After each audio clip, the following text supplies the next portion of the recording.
Hello, I hope everybody's okay and I hope you've all had a better week than what I've had. Nothing too bad, but yeah. So let's just talk through it. When was it? The weekend. Well, for a few weeks my washing machine's been making a bit of a racket, but I just, being blonde and not the most intelligent, I put it down to not sitting on balance. But then at the weekend it went for a walk and then it flooded my kitchen and I thought, alright, okay, that's not good. So then when that washing was finished, hung that out, decided it would be a good idea to pull it out, do another quick wash, which is only like 15 minutes, so it's not too bad, to see where the water was coming from, because I think I was hoping there was just something wrong with the plumbing at the back. Maybe it wasn't in right, or like maybe it came away, maybe there was a hole, something like that. But no, when I put the quick wash on and it all looked fine until the water started getting into the machine, and then it was all just coming out the bottom and there was bits of the machine coming away, and yeah, it was good fun. So that was me. I had to twice mop up, clean up, dry up the kitchen. Then I had to order a new washing machine, which is never cheap. So that was Sunday, and I think I've just been chasing my tail ever since. I now have a whole pile of washing, about 4 bags full, baskets full, whatever you want to call them. And my new machine comes tomorrow. So we all know what I'll be doing in between working and studying tomorrow and Friday and probably Saturday, Sunday as well, is catching up on all the washing. But yeah, I hope everybody's had a better week than me. This week I'm just going to kind of follow on from last week and just talk about mental health in general, how it can affect you, the person that's going through it, also how it can affect the people round about you, where you can go for help, looking out for the signs in yourself and in others, and how we can all help each other. I think last week I did tell you, obviously there's many ways that you can get some help, and it doesn't always have to be face to face, because I know a lot of people struggle with the whole face to face initially. A big part of people not wanting to talk is seeing the reaction maybe on people's faces, thinking they're being judged, which if somebody's in the right job, and which most of us are that work in mental health, we do it for the reason, we do it because we want to help people. A lot of us have also been through our own journey or still going through our own journey. We will continue to go through our own journey for however long we're here, or however long it continues for. And we want to help people because we know how it feels, which means that we know how you feel. We know how hard it is for you to ask for help. We know the signs, depending obviously if you're going through the same journey as us, because everybody's signs will be different. They may be similar. It will depend whereabouts on the mental health spectrum, if you want to call it that, you are, because obviously we know there is so many different diagnoses out there. But yeah, back to asking for help. You don't always have to be face to face with somebody. If you want to phone your GP initially to get an appointment, because that may be somebody that you trust because you maybe know them for a while, then you don't have to go for a face-to-face appointment when you phone up, because the whole GP system's also changed now since the whole COVID situation. So you can choose whether you want a phone consultation with your GP or whether you want a face-to-face. And if you feel more comfortable saying over the phone, you ask for a phone consultation. They may ask you to come down for a face-to-face after that, but you've got that scary part over with. You've got that initial bit out there. You've told them how you're feeling, so you've got that initial conversation, and then it's just continuing the conversation when you go and see them. If you already know, or you've already been through a kind of journey, you might be just asking to change medication, or to go back on medication, or to start medication, because we don't like to put people on medication straight away. We like to try and work through it, see where you are, see how long it's going to take, see how severe it is, because not everybody needs medication. Some people can go through it just by talking, by working through the issues, by seeing where, finding out a different outcome than going straight for medication. Me personally, when I first started my journey about 25 years ago, maybe, I first went to my GP. I was about 9 months to a year before I went on medication. That doesn't mean to say you're going to have to wait that long. That was just my personal preference. I wanted to try and work through it first. I now know when I need medication and when I don't, because I'm experienced in knowing the signs in myself. It's been a long time coming. But yeah, that's one option, is to go to a GP. Another option is you've got many charity phone lines out there, and they're there for the same reason. They obviously can only listen, potentially give you some advice. It's all, in a sense, off the record, because it's all confidential. They maybe don't keep files on everybody. And every time you phone, you would potentially speak to somebody different, which means that in that sense, that's maybe better off for one-offs when you're feeling really, really bad and your GP's maybe closed, or you can't get a hold of psychiatrists, psychologists, counsellors, CPNs, these sort of things. Like, a CPN is a community psychiatric nurse. So if you can't get a hold of these people, if it's out with their working hours, then that's when these phone lines are good. Or if they're busy and they can't speak to you and you need to speak to somebody urgently, again, that's when these phone lines are good.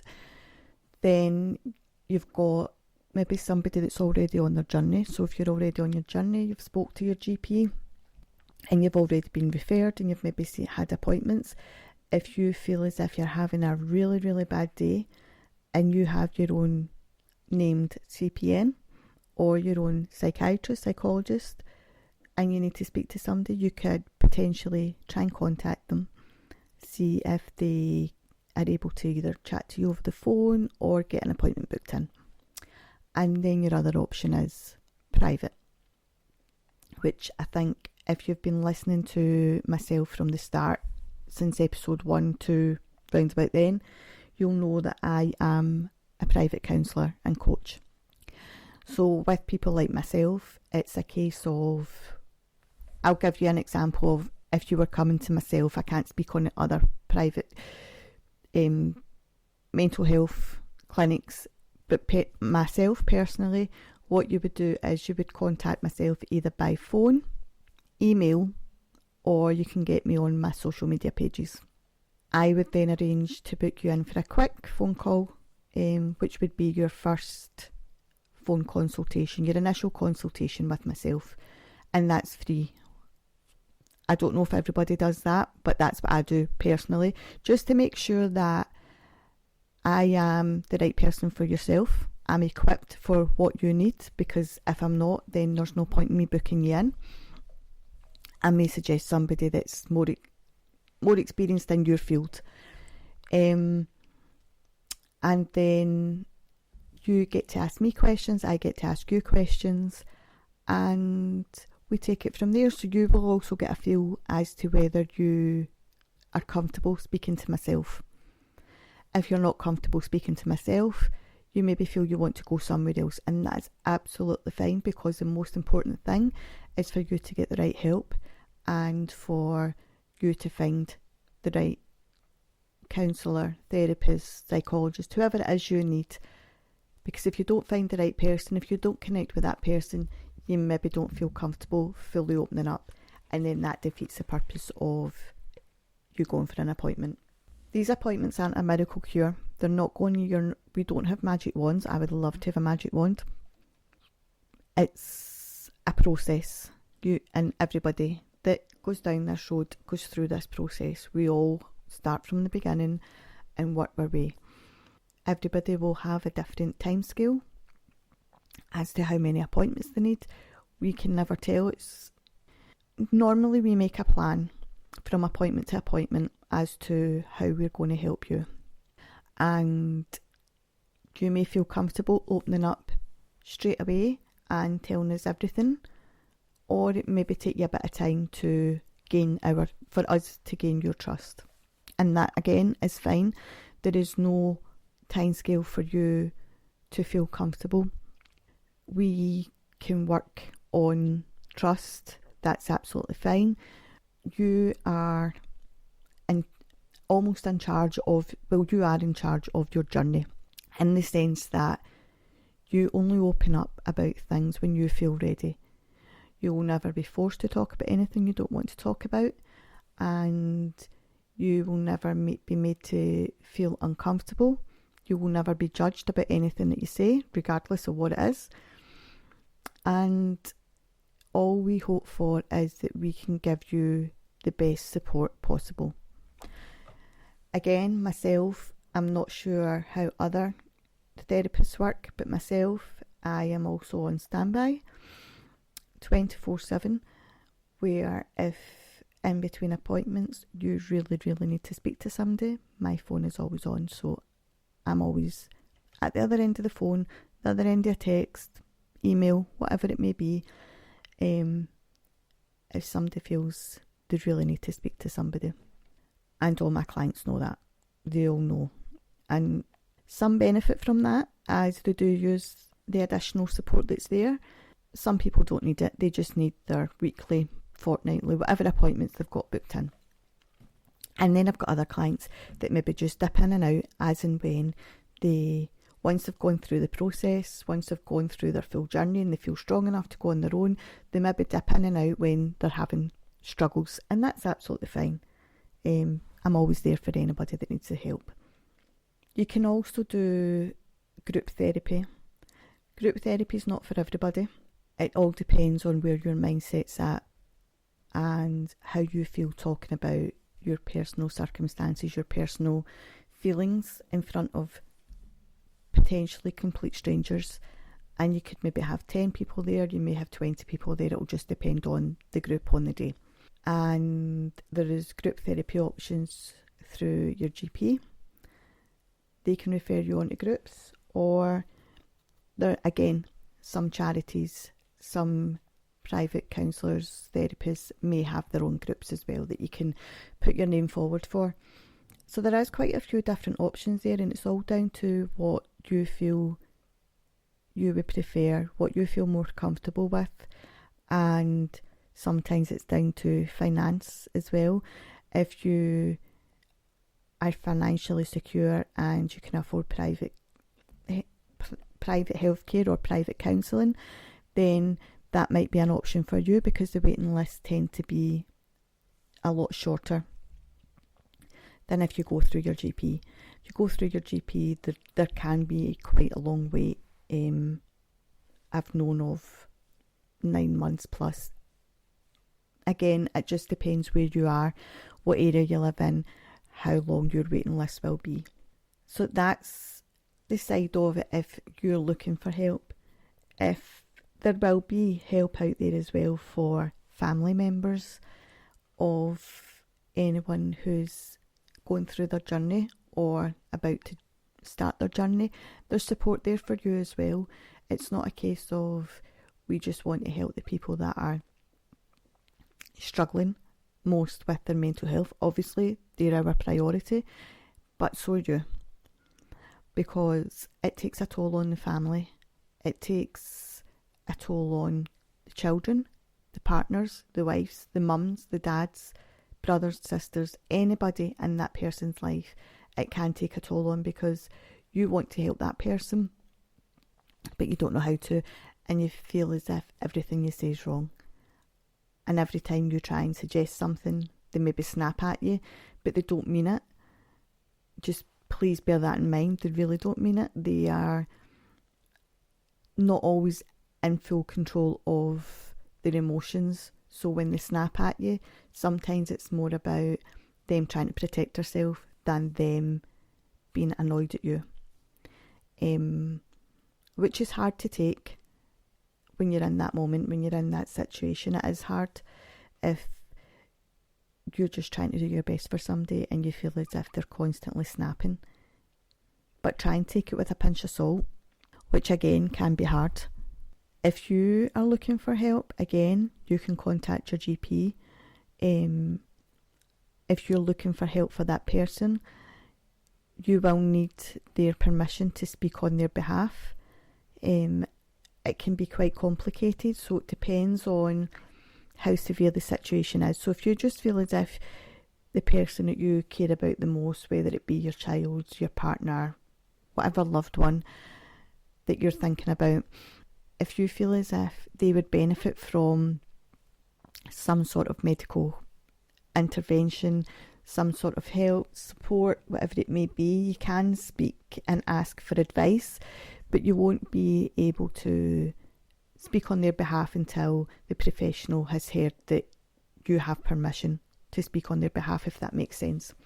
But then you have the really extreme end of it, where a person is a danger to themselves or a danger to others. They're very out of character. And that doesn't mean that they are going to do anything, but they can come across as a danger. And it can be quite scary. And if you think that that person is in need of immediate attention, there are out of hours. You can phone out of hours community psychiatrists, things like that. They normally have what they call a crisis team, and they're on call 24/7, so they can come out anytime. And if they feel that that person needs immediate attention, immediate help within a hospital facility, then they will make those arrangements. You may have to sign papers if the person is not able to make decisions on their own. It might be next of kin has to do that, but you will be advised when they come out what the best sort of advice going forward would be. And then it's up to the family and everybody else to come together and see what they think is right as well. And remember, if you have any questions, do not hesitate to ask them. You're never going to know answers to things unless you ask questions, and no question in that situation is going to be deemed stupid.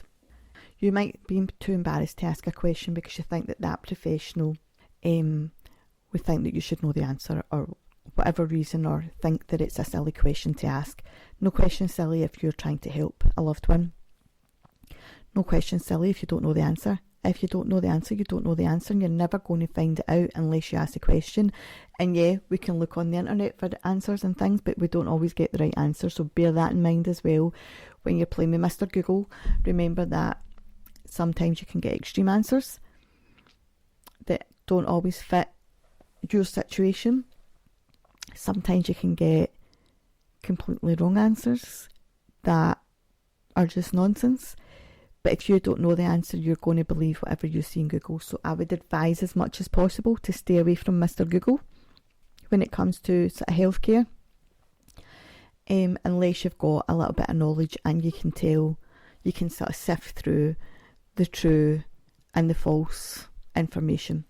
When it comes to starting your journey, again, everybody's going to start from a different point of view.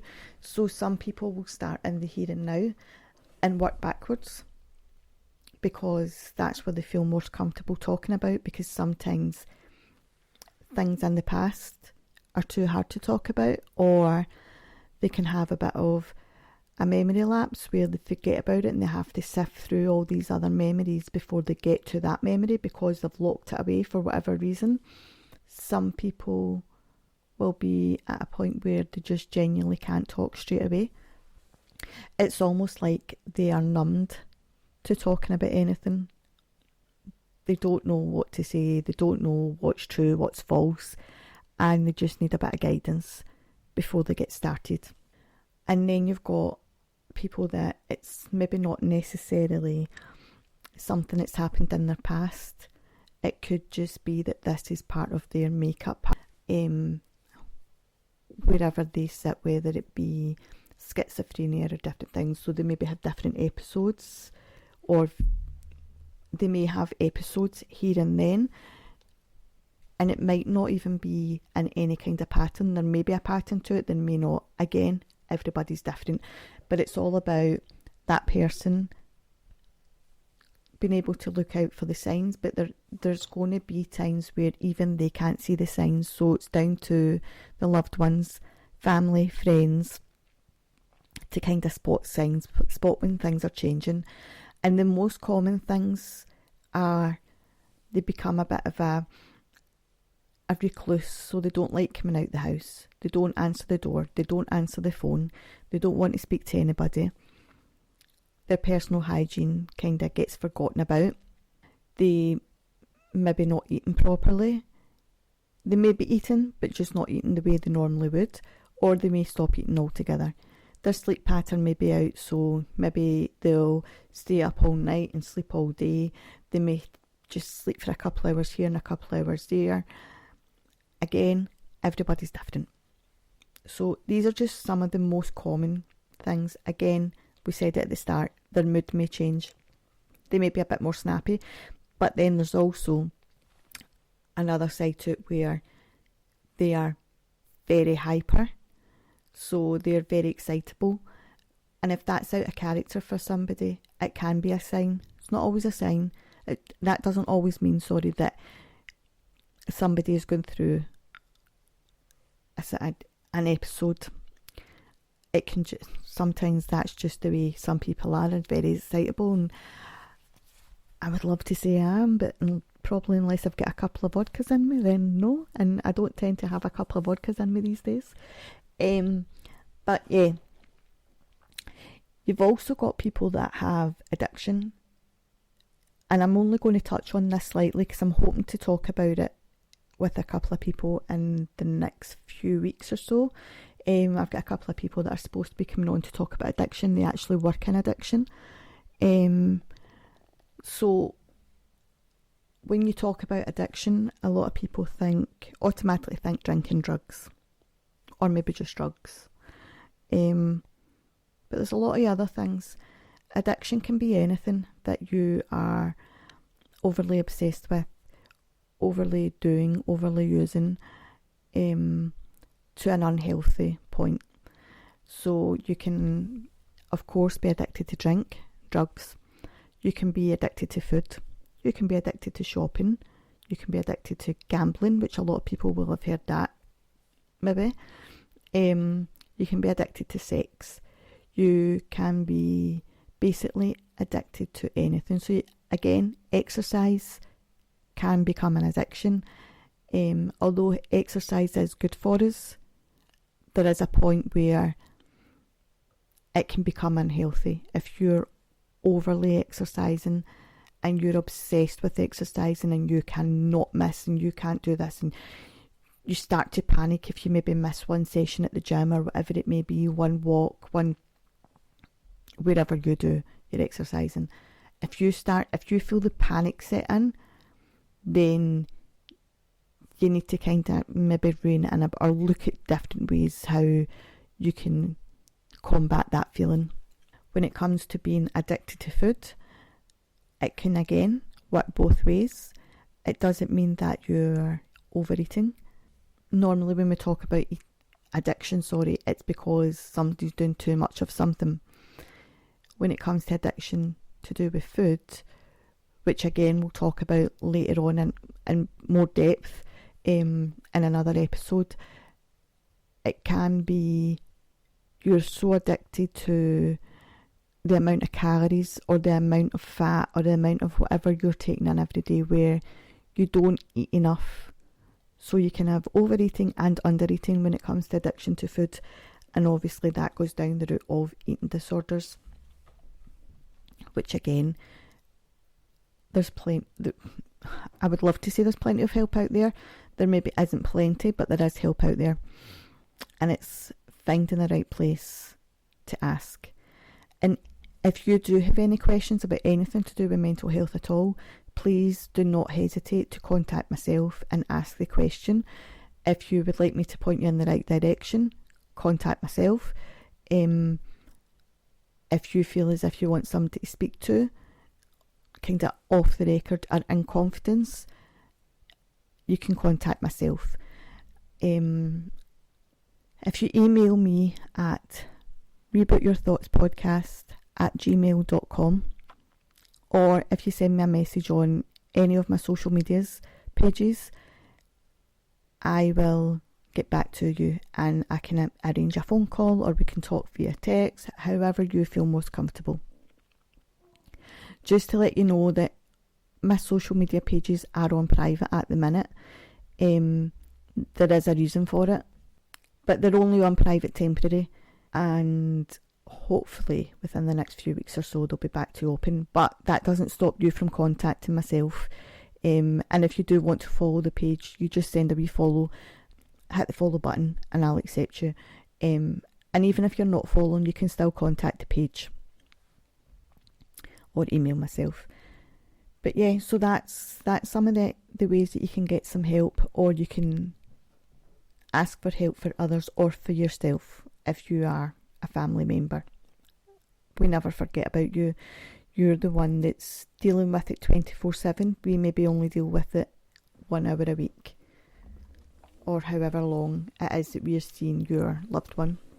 When it comes to things like stress, they can show similar signs to depression, which is why one of the reasons why we don't always give medication straight away, because we like to see where you kind of fall on the chart. There's no point in giving you medication if it's just something that you're struggling with, and you can maybe be helped quite quickly. Some people will go through a journey for a long time, and some it may be only a wee blip for a few weeks, and it won't feel like a wee blip to you in that moment. I totally understand that, and I'm not trying to make it sound as if it's nothing. It's not. It's hard, and it's hard going through it. But yeah, if stress can show signs, the same similar signs as depression, where you get agitated, you're tired, you just don't feel yourself, and you maybe lose your appetite. But you can usually tell, because it maybe not affect your mood as in you feel low, you just feel agitated and can't get the answers and can't get. But again, we're here to help. Don't ever think just because it's only been a few days or stress or whatever else. Like with myself being both a therapist, counsellor and a coach, I can help with all these issues, and so can most people that work in the mental health field. So don't ever think that you don't matter either, because we're here to help everybody. Grief is another thing, and again, most of the things that we're going to talk about today, I'm only going to touch on them because I would love to in the future have an episode for each category. So that is the plan, is we'll take the full or the majority of an episode to talk about each category within mental health. So if you do have a category that you would like us to talk about, then get in touch and we'll add that to the list. And there will be times where it will be just myself on, and there'll be other times where I'll have somebody on with me. I'll have a guest, which I've got quite a few guests lined up in the coming months, which is quite good because it means you don't have to just sit and listen to my voice all the time. But yeah, grief has, again, no time limit, and that's regardless of whether you start grieving or you end grieving. And you never truly end your grief process, but at some point you do find it easier to go on with your day. Some people can sail right through it and they still care about that person, they still think about that person, but it doesn't stop their life. But you will get people that it really, really destroys them in a sense, and they really can't go over it, and these people need a wee bit more support and a bit more guidance. So yeah, grief can, if it's prolonged, so grief is a tricky one, because again, like depression, doctors will not just prescribe you something straight away, which is understandable because we're all going to grieve a person that we love, and sometimes there will be somebody who really, really can't cope. It may be that you've lived with that person all your days and now all of a sudden you're in the house and you're alone, and you've maybe normally got structure with that person and now you don't know what to do with yourself, and it's very understandable. And grief is something that can connect us all because we will all grieve someone at some point in our life, so it's the one thing that most people will be understanding about. But if you do feel as if your grief is going on for a bit long, then maybe seek a wee bit of support. Again, there's lots of charities that are distinctly for grief counselling, but that doesn't mean to say they're the only people there to help you. There's loads of us. Again, whether you go to your GP or whether you go private, go through a charity. There's lots of information out there, and again, if you need any advice where to go, just contact myself and I can point you in the right direction. But yeah, I think most of us think that grief will start the day that person passes, or the day of the funeral. That's not always the case. Some people kind of almost block it out a wee bit, and it can be 6 months down the line before it really hits them. It can be the first birthday that the person's not there, or the first Christmas, or the first something. It could be the first day that they go to change the bedding if it's a partner. It could be the first time they go to buy shopping and they realise they're not buying that person's favourite food anymore because they're no longer there. There's lots of different things that can trigger, and we just need to be mindful that that person's hurting, and there is, like I said before, no time frame. Nobody's going to tell you that you have to be okay within 2 weeks or 2 months or however long it may be. You will feel more like yourself when you feel more like yourself. That's the best way to describe it. And if you don't feel yourself for a prolonged length of time, please ask for help. Don't feel as if you have to do it on your own. Nobody has to go through anything on their own. It's about asking the right people for help. If you're struggling with anything to do with work, obviously most places will have an HR department, especially if it's a bigger company, and that would be your first protocol, to either speak to your team leader or speak to HR or somebody that you feel comfortable with. If it's something you don't feel comfortable speaking to them about, we spoke last week about Citizens Advice Bureau. Again, if you're not in the UK, the Citizens Advice Bureau is somewhere that you can go to for, it's more so legal help, legal advice, to help different situations. If you've maybe got financial situations as well, they can help you work through what's best for you. So you've got them. You could ask for a meeting with your manager, and if you don't feel as if you're comfortable going in yourself, you can take somebody in with you.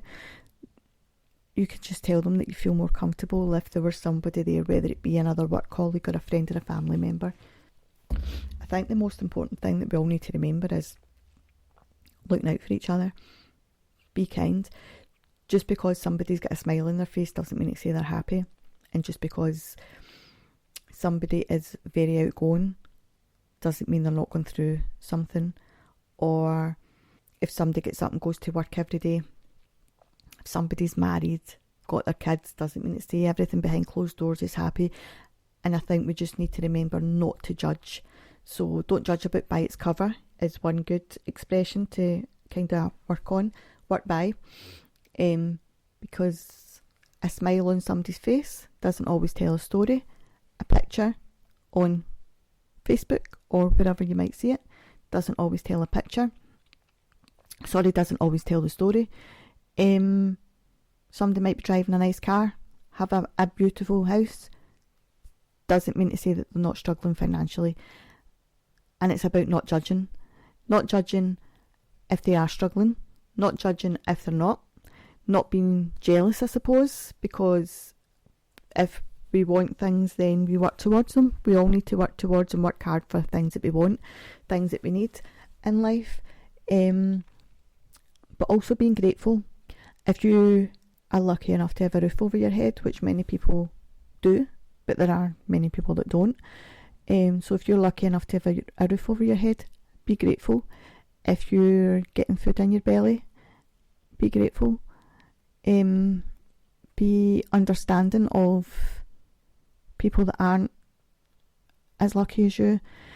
Be understanding about people that aren't having it as easy as you.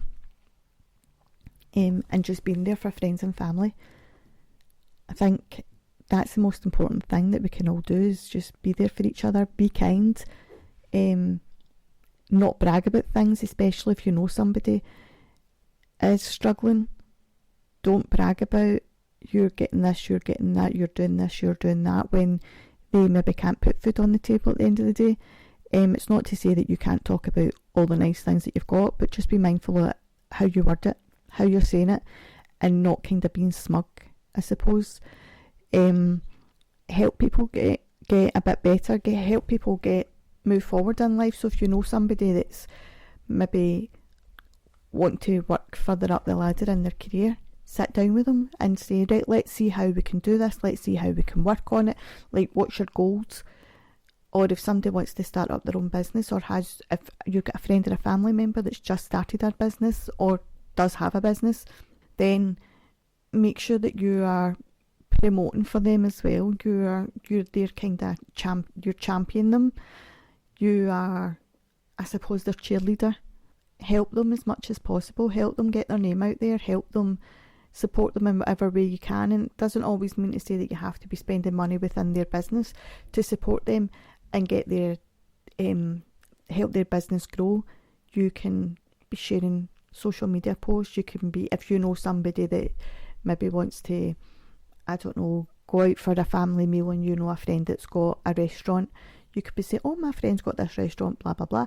If you know somebody that's going to a wedding and they're looking for a beautiful outfit, and you know somebody that's got a boutique, then you can say, oh, my friend's got this shop. So that's a kind of idea. You don't always have to spend money to help friends and family's business grow. You can just point people in the right direction of their business, and that costs nothing. Costs nothing to be kind, costs nothing to support people, and it costs nothing to just be an ear or a shoulder. Yeah. We'll kind of move on. I think next week, well, over the next couple of weeks, I know last week I was trying to tell you what I'm going to be doing, and I wasn't 100% sure.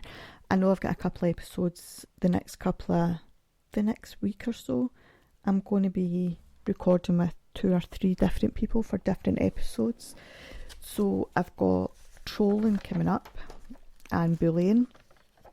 So if you do know anybody that's being bullied or trolled, and it can be at school, in the workplace, listen, bullying has, again, and trolling has no age limit on it. You might think that because you're an adult you would see it, but it can start off very small and grow arms and legs very quickly. And people are maybe embarrassed to tell you or scared to tell you. But if you can see somebody changing and you think they might be bullied, have a word with them. Get them to speak to the right people.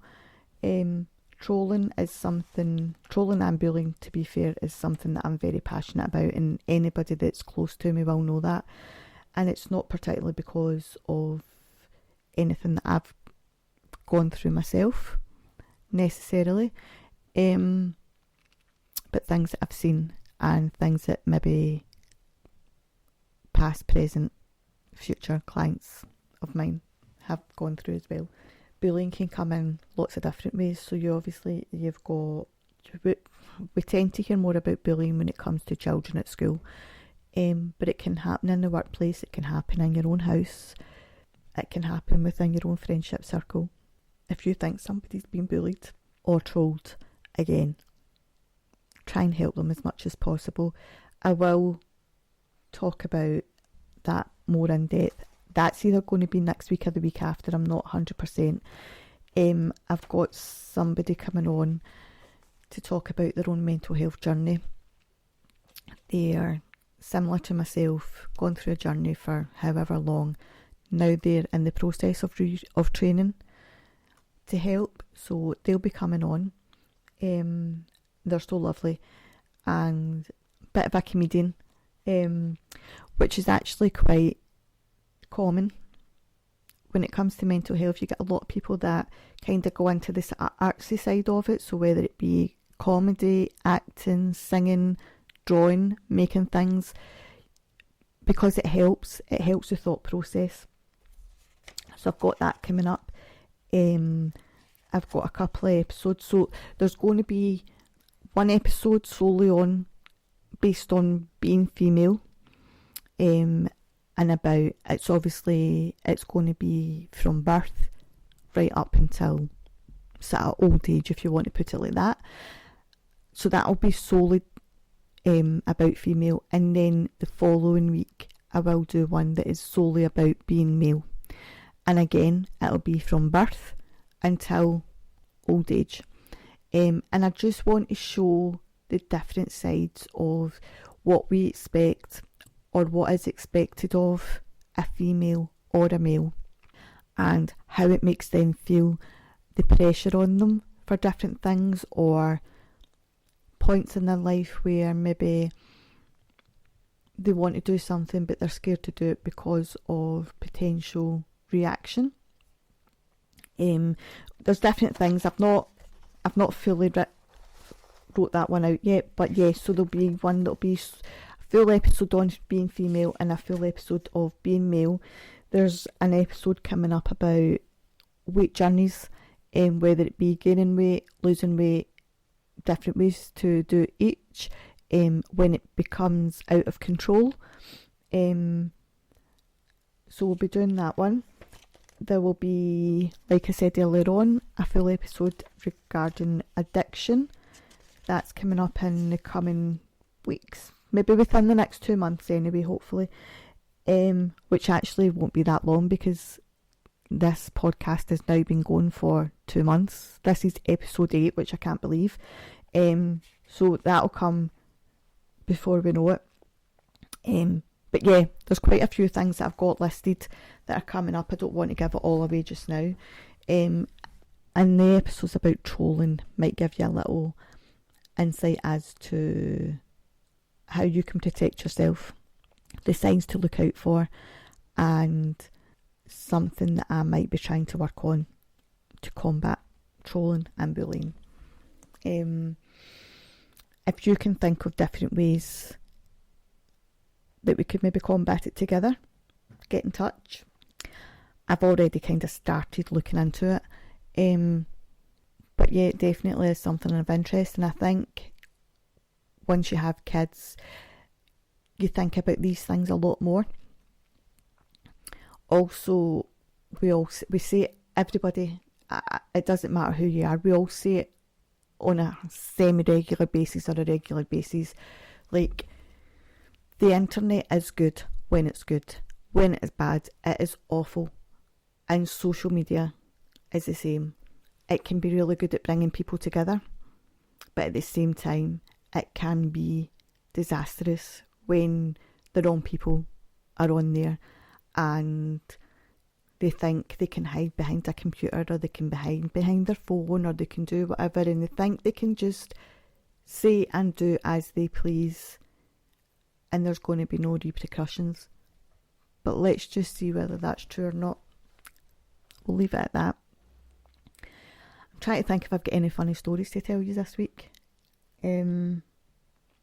Oh, yeah. So I was doing my garden yesterday. Anybody that knows me knows I have 3 fears: mice, rats and sheep. I live quite near a lot of farms, so I hear and see sheep every day, and my youngest son's constantly laughing at me and saying, "Hi, you're going to wake up one morning and there's going to be a sheep looking in the window." I mean, I don't particularly find that funny, but hey ho, it is what it is. But yeah, yesterday I was doing the garden and I had the strimmer out and I was trimming the grass and I could just see something at the corner of my eye. And when I say I nearly had a heart attack, I know I'm dramatic. You all know I'm dramatic now, but I nearly had a heart attack. So that way your heart starts going 10 to the dozen and you start sweating, and I was kind of scared to turn round and look. Oh, it's a wee baby frog. I took a photo and a video, so I'll put them up on social media just before, round about when this is going out. I'll put that up on social media for you to have a look at. You'll see how tiny it was. But to say I was terrified.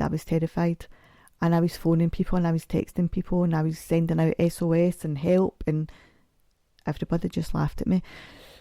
So my youngest son came back and told me I was embarrassing. My oldest son completely ignored me. My dad told me to put water out for it. My brother told me he's got one in his garden as well, or garage. And my friend laughed and said, "Oh, look at the size, it's cute." Where in any of that did anybody offer to help me? Because I didn't see any help. Nobody came. And one of the things I was scared of was splatting it. So, because obviously I was using a strimmer, what happens if it would have got caught under the strimmer and I would technically have been a murderer? And then would there have been blood everywhere?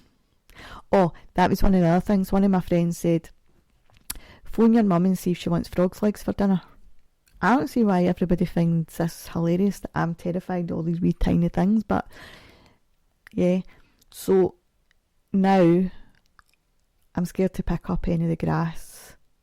No, I have picked it up, but there is still a bundle I still need to put in the bin, which has got compost under it. I'm scared to pick it up, so I need to pick it up with a spade, shovel, whatever you call it. What happens if the frog is still in amongst it and it jumps out and lands in my face? Would that happen? So I've not finished my garden, is the moral of that story, and I'm scared to. What else am I going to find? Because where I live, there is a lot of like fox. There's, like I said, we've got farms quite nearby, so there's like sheep, cows, all that sort of thing, which is another thing that the sheep kind of go AWOL every now and again. They do a runner. There was a post on social media a few months, well, in fact I think it might have been last year, it's happened quite a few times actually, of the sheep just casually walking past Asda. I'm not sure if they're going to find their pals. But yeah, that's my semi-funny story. You might find it funny. I did not at the time. But there's not an awful lot this week. Just purely because I wanted to touch on what we were talking about last week. I just felt as if we needed to just reiterate it, remind people that you're not the only person that's going to ask for help, so don't feel as if people are going to judge you or laugh at you or anything like that. Like, we all need help at some point in our life. We all need to ask for help. We all need to help others. Like, somebody might help you just now, and then 6 months' time you might be able to pay back that by helping them in some way. And it's not always about helping in the same way. They might need help decorating their house, or it's just being there for each other as a whole, regardless of what it is. If it's a listening ear, listen if you've got 5-10 minutes. If it's maybe somebody needs to go and buy something heavy from the shop and you've got time to take them, you could maybe take them if you've got a car. Or maybe you're good at DIY and the person isn't, which would be me. I can't paint without getting it on the carpet and getting more paint on me than on the walls. I've got shelves that are waiting to get put up, so I'm trying to talk my son into doing that. But yeah, just always being there for each other, helping each other as much as possible, letting people know that you are their champion, you are their supporter, you're all there together. It's like kind of creating a network, isn't it? Whether it be friends or family.